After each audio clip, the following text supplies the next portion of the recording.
my friends, and welcome back to another video. Today we are talking about more 2022 anticipated releases, horror and thrillers, of course. I did my first one of these videos like, I don't remember, in December, I think, maybe? I don't actually remember anymore. But I have so many anticipated releases of this year, so I decided to make a part 2.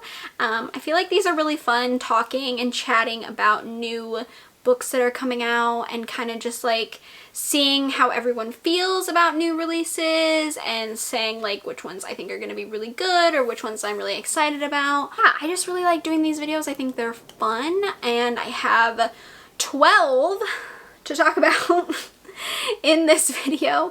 Yeah, I know. It's crazy. I just feel like I just have a lot of books. I mean, I don't know if I'm going to buy all of these. I hope to at least get most of the ones that I'm like super excited about.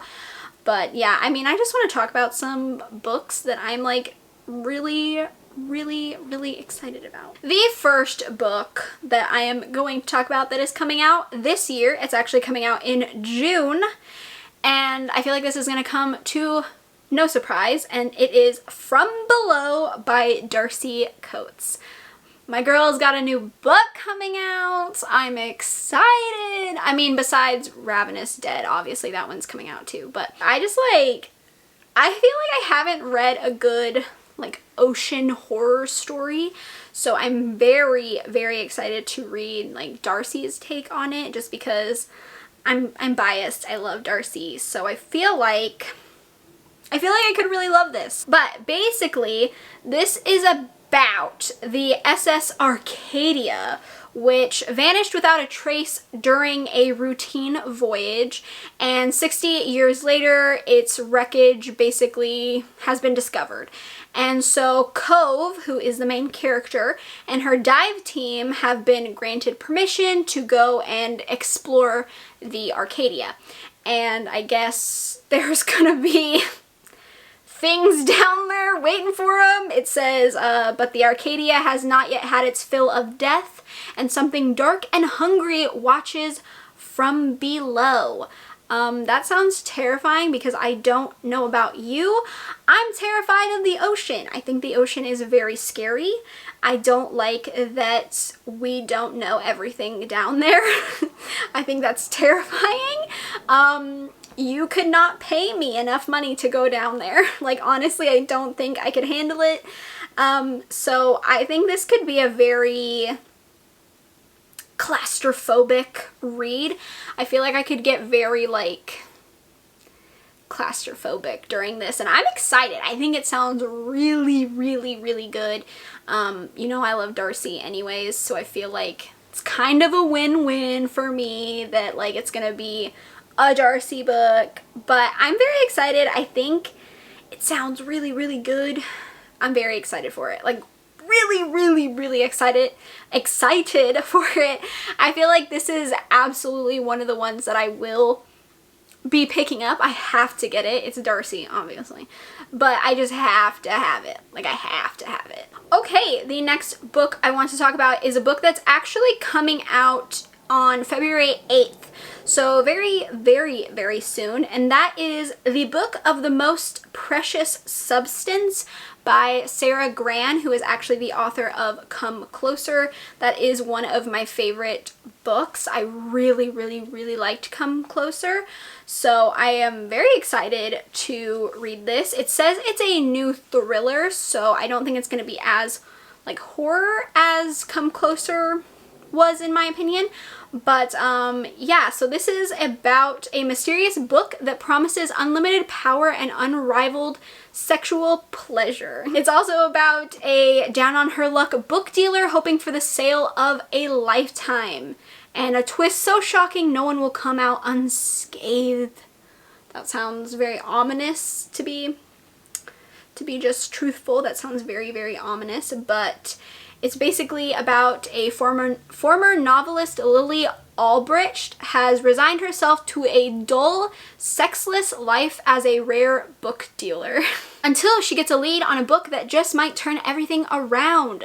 The book of the most precious substance is a 17th century manual on sex magic, rumored to be the most powerful occult book ever written, if it really exists at all. And some of the wealthiest people in the world are willing to pay Lily a fortune to find it, if she can. Her search for the book takes her from New York to New Orleans to Munich to Paris, searching the dark corners of power where the world's wealthiest people use black magic to fulfill their desires. Will Lily fulfill her own desires and join them, or will she lose it all searching for a ghost? Very interesting premise, not something that I've ever really heard of. I think it's very unique and very different. Honestly, I just kind of want to read it because it's Sarah Gran, and I really, really loved Come Closer, so I'm really hoping that I like this one. It definitely sounds very odd. It has a very odd concept, but I think it could be really, really, really good if it's done right, so I am very excited. Okay, the next book I want to talk about is coming out in April. Why did I squeal at the end of April? That was weird. It's coming out in April. I feel like April feels very far away, but it really isn't that far away. So it is called And Then I Woke Up by Malcolm Devlin. And I actually don't know too much about this story.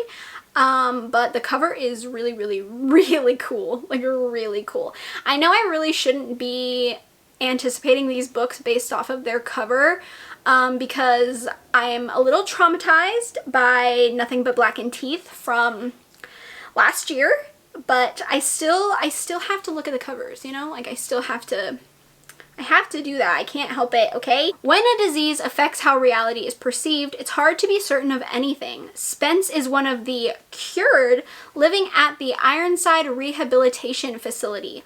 Haunted by guilt, he refuses to face the changed world until a new inmate challenges him to help her find her old crew.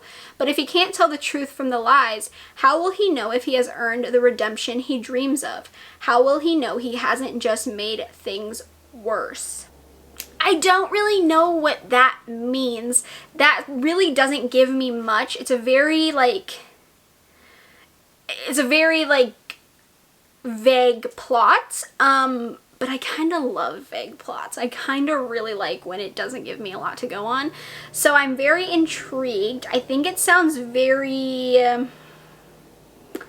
interesting. It's definitely tagged under magical realism and science fiction on Goodreads. So I don't know. Magical realism is definitely hit or miss for me.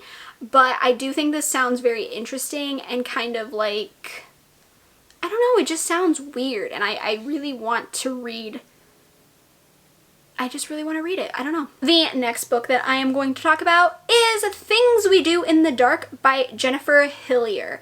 And I actually read, what's the Little Secrets. I almost just forgot what it was called. Oh my god. Little Secrets by Jennifer Hillier is one of my favorite thrillers of all time. Oh my god, it was so freaking good. I was obsessed with that book. So good. So this is her new book, and it is coming out in July. It's July, which feels very, very, very far away. But I'm very excited because I loved Little Secrets so much. And yeah, this one sounds really, really good. It says Paris Peralta is suspected of killing her celebrity husband, and her long hidden past now threatens to destroy her future. When Paris Peralta is arrested in her own bathroom, covered in blood, holding a straight razor, her celebrity husband dead in the bathtub behind her, she knows she'll be charged with murder. But as bad as this looks, it's not what worries her the most. With the unwanted media attention now surrounding her, it's only a matter of time before someone from her long-hidden past recognizes her and destroys the new life she's worked so hard to build, along with any chance of a future. Then it goes on to say, 25 years earlier, Ruby Reyes, known as the Ice Queen, was convicted of a similar murder in a trial that riveted Canada in the early 90s. Reyes knows who Paris really is, and when she's unexpectedly released from prison, she threatens to expose all of Paris's secrets. Left with no other choice, Paris must finally confront the dark past she escaped once and for all, because the only thing worse than a murder charge are 2 murder charges. I'm sorry. That sounds so good. Oh my god, I love Jennifer Hillier. I've literally only read Little Secrets and I'm like obsessed. I just bought Jar of Hearts by her as well, but I'm literally so obsessed with the plot of this story. It sounds so freaking good. It sounds like it could be an amazing thriller. Like, it could be a favorite, like an all-time favorite. So I'm very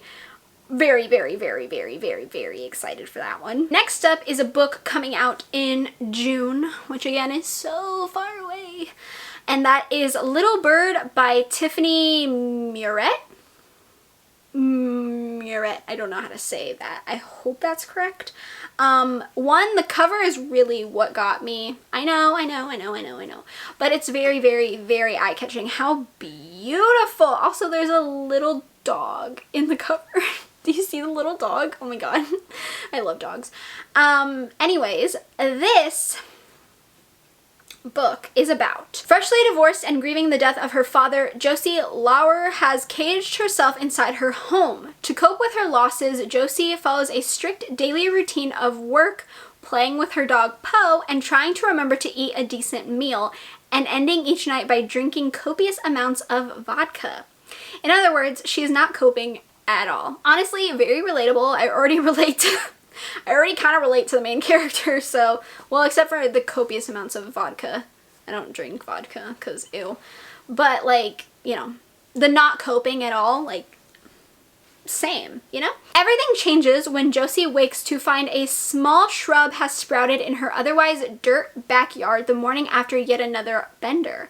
Within hours, the vine-like plant is running amok and is brought company.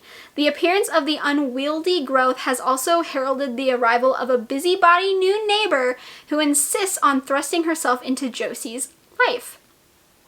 The neighbor Josie can deal with, the talking skeleton called Skelly that has perched itself in Josie's backyard on a throne made of vines, however, is an entirely different matter. As the strangely sentient plant continues to grow and twist its tendrils inside Josie's suddenly complicated life, Josie begins to realize her new neighbor knows a lot more about the vines and her bizarre new visitor than she initially lets on. There's a reason Skelly has chosen to appear in Josie's suddenly blooming backyard and insists on pulling her out of her carefully kept self-isolation. All Josie has to do is figure out what that reason is, and she has only a few days to do it, or else she might find herself on the wrong side of catastrophe. That sounds like the perfect mix of strange, kind of cute, and relatable. Like, honestly, it really does. And I'm kind of really into it. It sounds really bizarre, but it sounds so kind of like comforting in a way. I don't know. I really like the idea of this, and I think it could be a really good story. So I'm very excited about this one. So next up is a book coming out in May, and it is Hide by Kiersten White, and this one sounds very interesting. The tagline is basically a high stakes hide and seek competition turns deadly. So yes, I mean, that sounds so, honestly, it kind of sounds like a Goosebumps plot. I mean that in like the most best way possible, because I love Goosebumps, but it kind of gives me like Goosebumps. I don't know, like a hide and seek competition turns deadly. It feels like kids that would get into like a deadly game of hide and seek. I know it sounds weird, but I mean that in the nicest, bestest way possible, that it sounds like Goosebumps. I love Goosebumps. But it says, the challenge, spend a week hiding in an abandoned amusement park and don't get caught. The prize, enough money to change everything. Honestly, would I do it? I don't know how good I am at hide and seek though. Even though everyone is desperate to win, to seize their dreams, futures, or escape their haunting past, Mac feels sure that she can beat her competitors. All she has to do is hide, and she's an expert at that. That's so funny. It's the reason she's alive and her family isn't. Oh, frick! What? Okay. But as the people around her begin disappearing one by one, Mac realizes this competition is more sinister than even she imagined, and that together might be the only way to survive. 14 competitors, 7 days, everywhere to hide but nowhere to run. Come out wherever you are. I'm sorry. That sounds amazing. Like, honestly, I know, it sounds like a grown-up Goosebumps plot. It really, really does. I love that. I love that. It sounds so freaking good. Also, the cover is beautiful. I mean, duh. But I really, really, really, really like the idea of this plot. It sounds so interesting. Okay, next up is a book coming out in March, which is my birthday month. And that is Our Wives Under the Sea by Julia Armfield. Again, cover so beautiful. It's so pretty. It looks very like it looks like a photograph. Like, I know it sounds weird, but like it looks like a model, like a, I don't, you know what I mean? Like, it looks like this like high-end, like really like glamorous photo shoot. You know what I mean? I don't know. It really does though. This book is about Miri, who thinks she has got her wife back when Leah finally returns after a deep sea mission that ended in catastrophe. Again, deep sea, very scary. We don't know what's hiding in the water, freaks me out, but that's a very cool plot. It soon becomes clear, though, that Leah is not the same. Whatever happened in that vessel, whatever it was they were supposed to be studying before they were stranded on the ocean floor, Leah has brought part of it back with her onto dry land and into their home. Great! That sounds like it's gonna work out really well. It's gonna go good for you. Yeah. That's good. Moving through something that only resembles normal life, Miri comes to realize that the life that they had before might be gone. Yeah, I would say probably. It's just a theory, just like a little theory I have that it might be gone, might not be living a normal life. Though Leah is still there, Miri can feel the woman she loves slipping from her grasp. Aww. Aw, that sounds sad. I hope it ends good, because that's going to probably be really sad if it ends really, really bad. Oh no, I didn't even think of that. If it's going to be a sad ending, how about no? Well, I kind of do like sad endings, but anyways, it sounds really good. It sounds creepy. I'm into it. Next up is a book coming out in April, and that is The New Neighbor by Carter Wilson. Again, I'm obsessed with this cover because I really like that it looks wet. I like the rain, the little droplets. It looks like I'm looking through a window, which I guess is the point. Because neighbor, you know, I guess. I kind of just made that connection actually. But it kind of looks really, really, really cool. And yeah. I honestly just really like the idea of a neighbor being like evil. And I'm hoping that's what this is. I actually don't even know what the plot is. I'm not gonna lie to you. I haven't read it. I just saw New Neighbor, the Rain cover, and that it's a thriller, and I went, yes, that sounds like I would like it. So me reading it out loud right now is probably gonna be the first time I read this. So let's see what it's about. Aiden Marlowe is the superstitious type. He's been playing the same lottery numbers for 15 years, never hitting the jackpot. Well, that's, honestly, that's something I would do, but like, also, I would just give up after like the first time of not winning, so. Until now, on the day of his wife's funeral, Aiden struggles to cope with these two sudden extremes: instant wealth beyond his imagination, and the loss of the only woman he's ever loved, the mother of his twin children. Oh god, you also have twins? Oh no. But the money gives him and the kids the options they didn't have before. True. They can leave everything behind. They can start a new life in a new town. So they do. Okay. But a huge new house and all the money in the world can't replace what they've lost, and it's not long before Aiden realizes he's merely trading old demons for new ones, because someone is watching him and his family very closely. Someone knows exactly who they are, where they've come from, and what they're trying to hide. Someone who will stop at nothing to get what they want. Well, what do they have to hide? What are you hiding from? Because I thought you were moving to get over the loss of your wife, but if you're hiding a secret, did you kill your wife, sir? Because that's what it sounds like. But that sounds really good, actually. I'm mad that I didn't actually read the plot beforehand, but it still sounds good, so I guess it worked out in my favor. Okay, the next book that I'm going to talk about also comes out in April, and it is called Woman Eating by KOHDA. I hope I'm pronouncing that correctly.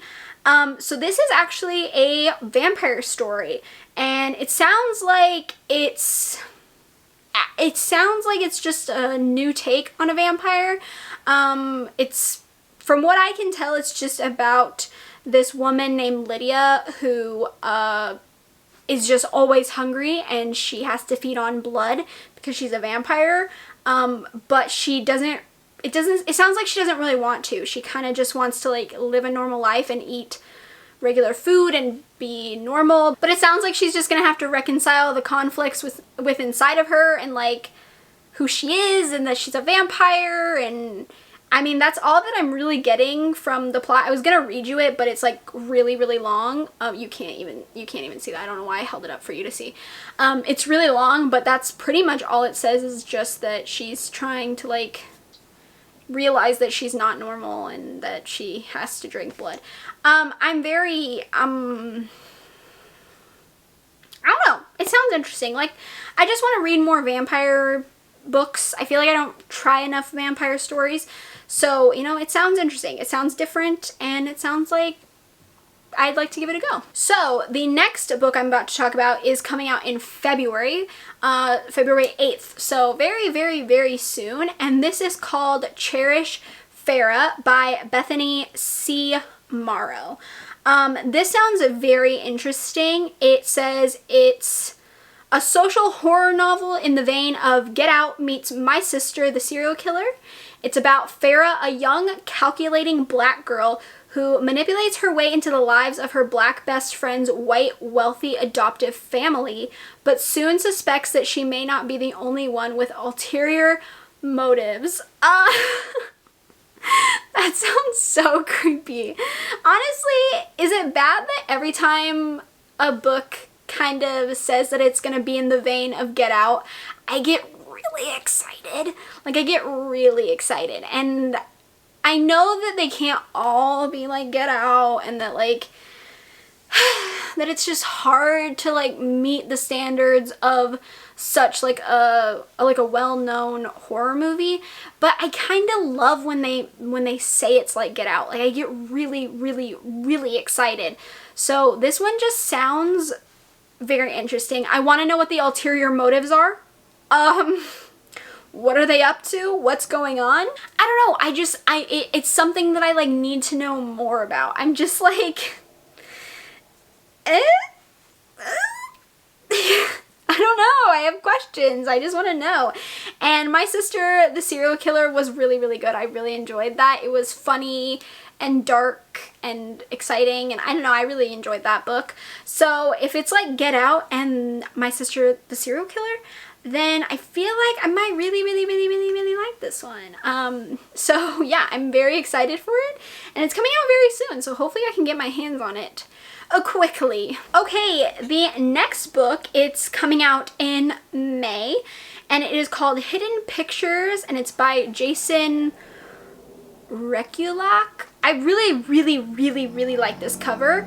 It sounds very, very interesting. It's about this woman named Mallory Quinn, who is just getting out of rehab, and she gets a job in an affluent suburb of New Jersey as a babysitter for Ted and Caroline Maxwell.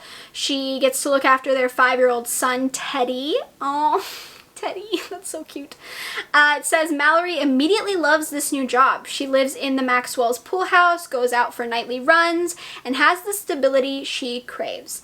And she sincerely bonds with Teddy, a sweet, shy boy who is never without his sketchbook and pencil. His drawings are the usual fare: trees, rabbits, balloons, but one day he draws something different. A man in a forest dragging a woman's lifeless body. Oh, that's good.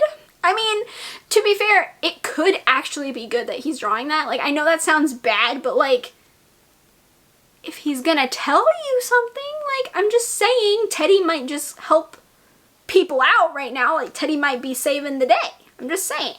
As the days pass, Teddy's artwork becomes more and more sinister, and his stick figures steadily evolve into more detailed, complex, and lifelike sketches well beyond the ability of any 5-year-old. Mallory begins to suspect that they are glimpses of an unsolved murder from long ago, perhaps relayed by a supernatural force lingering in the forest behind the Maxwell's house.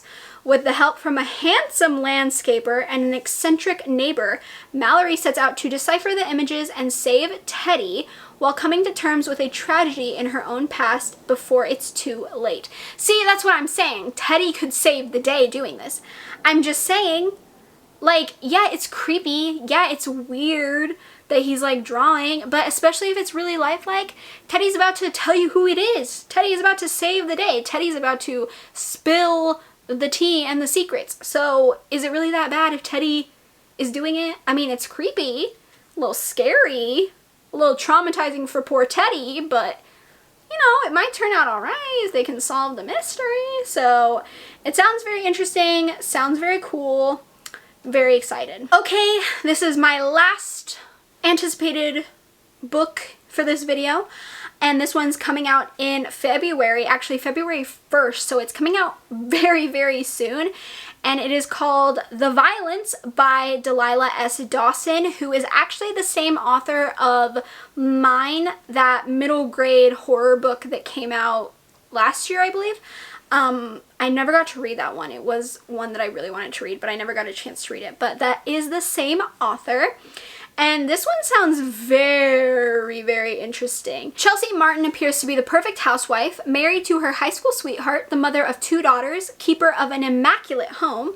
But Chelsea's husband has turned their house into a prison. He has been abusing her for years, cutting off her independence, autonomy, and support.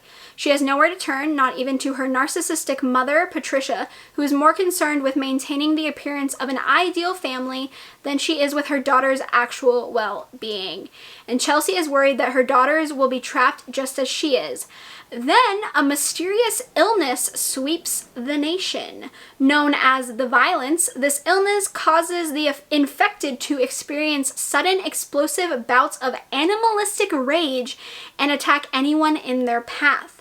But for Chelsea, the chaos and confusion the virus causes is an opportunity and inspires a plan to liberate herself from her abuser. See, this sounds very cool. I typically wouldn't like a virus, like, illness, pandemic kind of thing because, hello, we're here. But this sounds fun. And I'm excited. I think it could be a hard read because of the abuse that is going to be involved. I don't know how, like, descriptive it'll be. So definitely pay attention to content warnings as it starts coming out in case you need to know things. But it sounds very, very, very cool. I really like the concept. And yeah, I mean, I'm excited. I kind of want to see her get away, get her and her daughters away. I think that could be really fun. So I'm excited for this one. I think it sounds really cool, and yeah, I'm just excited. And there you have it. Those are the 12 books that I'm excited for in 2022. Obviously not just these. There are so many other books that I could talk about. I could make like 6 parts of this video, but I figured Part 1 and Part 2 covers like the first half of the year. I think I've gotten into like June and May in those 2 parts. So I might make another 1 or 2 of these like more in the middle of 2022 to see like what the rest of the year is gonna hold. But I think I'm gonna leave it at this for now. But yeah, I think 2022 is looking like a really good book year. I'm very excited. I've seen some really good books coming out. I'm very excited. Not that I need any more books. Like I said, I have so many that are waiting for me to read them, but you know, it's fine. Let me know if you have heard of any of these, if you are excited for these. If I didn't mention one in Part 1 or Part 2, like I said, I didn't include all of the books that I'm excited for, just because that would be like a really long video. It'd be a series, actually. I'd probably make like 4 or 5 parts of this, but you know, I can't include all of them. These are just like my most anticipated releases. And yeah, let me know if you enjoyed this video. If you did, please give me a thumbs up. It lets me know what kind of content you enjoy from me. That way I can keep providing you with that kind of content. Feel free to subscribe to my channel if you haven't already. We can talk about books, movies, horror, manga, spooky things, all that fun stuff. And yeah, I hope you are having a good morning, night, afternoon, all of the times in between. I hope you're having a good day, and I will see you in my next video. Bye!